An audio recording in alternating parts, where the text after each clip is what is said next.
Orang ada masalah kereta, kemek ke, accident ke apa ke, korang datang kat sini untuk ketuk dan cat. Memang saya puas hati lah setakat ni.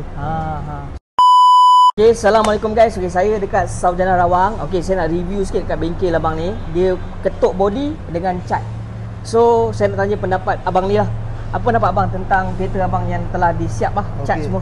So far, bila saya dah tengok hasil kerja, memang saya puas hati lah. Okay, benar. Dalam saya punya expectation lah.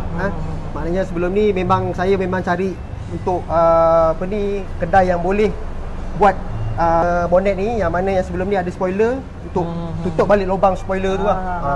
So boleh tengok lah, ini keadaan dia lah. Cantik warna pun ngam lah dengan body dia. So dekat Saujana Rawang guys, Saujana Rawang, korang masuk je dekat sini.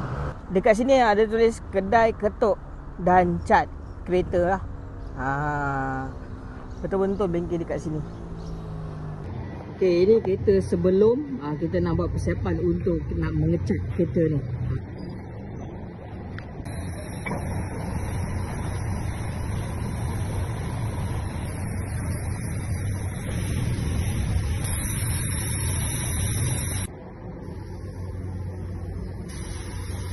Kalau video lalu, jangan lupa korang like dan share video ni. Sebarkan kepada semua orang. Okay, bye.